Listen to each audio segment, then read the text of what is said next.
หุ่นปิ้งใส่ปลากระแยงกับปลากุ้ง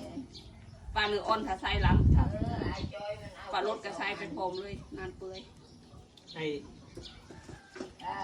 ไอตูอยู่ไหนครับไอจูเนี่ยเอาไปเก็บอยู่ข้างล่างอยู่แถวนี้บ่มีไรทันตายไปเลย